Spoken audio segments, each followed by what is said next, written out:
തലയ്ക്ക് നീരുള്ളത് കൊണ്ട് തല നമ്മൾ ഇച്ചിരി സപ്പോർട്ട് കൊടുക്കണമായിരുന്നു. തല ഇങ്ങനെ ചെരിഞ്ഞൊക്കെ പോകുന്നുണ്ട്. അപ്പോൾ ഇവള് കൂടുതൽ സമയം ഞങ്ങൾ കടത്തുമായിരുന്നു കട്ടില്ല. അപ്പോൾ ഒരു ദിവസം ഒരാഴ്ചക്ക് ശേഷം ഇവള് രാത്രി കിടക്കുന്ന സമയത്ത് എൻ്റെ മമ്മിയോട് പറഞ്ഞു, അമ്മാമ്മേ എൻ്റെ അടുത്ത് കൃപാസന മാതാവ് വന്നെന്ന് പറഞ്ഞു. അപ്പൊ കാര്യം ഇവർ കൃപാസനത്തിൽ വന്നിട്ടുണ്ട്, ഇപ്പോഴും കൃപാസന മാതാവിനോട് പ്രാർത്ഥിക്കുന്നതാണ്. ഇത്രയും ഇഞ്ചറി പറ്റിയൊരു കുഞ്ഞാണ്, കാരണം ബ്രെയിനെ ബാധിച്ചു, തലയോട്ടിക്ക് പൊട്ടൽ, ഇതെല്ലാം ബാധിച്ച കുഞ്ഞ് ഇങ്ങോട്ട് പറയാണ്, അമ്മാമ്മേ എൻ്റെ അടുത്ത് ആശുപത്രി വെച്ച് കൃപാസന മാതാവ് വന്നെന്ന് പറഞ്ഞു. അപ്പൊ ആ സമയത്ത് മമ്മി ഞങ്ങളെല്ലാവരും വിളിച്ചു, ദേ കൊച്ചി കൃപാസന മാതാവിനെ കണ്ടെന്നാ പറയുന്നതെന്ന് പറഞ്ഞു.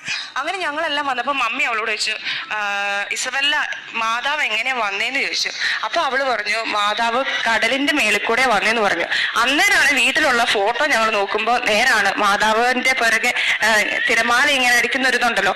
അപ്പൊ ഞങ്ങൾക്ക് അത് ഭയങ്കര വിശ്വാസമായി. അപ്പം മമ്മി ചുമ്മാ ചോദിച്ചു, മാതാവിന്റെ കയ്യിൽ എന്നതാ ഉണ്ടായിരുന്നേന്ന് ചോദിച്ചു. അന്നേരം അവള് പറഞ്ഞു, ആ 3.25 വയസ്സുകാരുടെ കുഞ്ഞാന്ന് പറഞ്ഞു. അവള് പറയാം ഭൂമി എന്നാണ് പറഞ്ഞത്. ഞങ്ങൾ പറഞ്ഞു കൊടുത്തിട്ടില്ല, അവള് ഭൂമി എന്നൊരു വാക്ക് പറഞ്ഞു.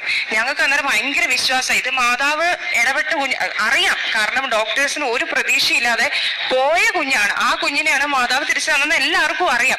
അപ്പൊ ഇവിടെ ഇങ്ങോട്ട് ഈ കാര്യം പറയുമ്പോൾ ഞങ്ങൾക്ക് പൂർണ്ണ വിശ്വാസമായി കൃപാസന മാതാവ് അവിടെ അടുത്ത് വന്നിട്ടുണ്ടെന്ന് തന്നെ.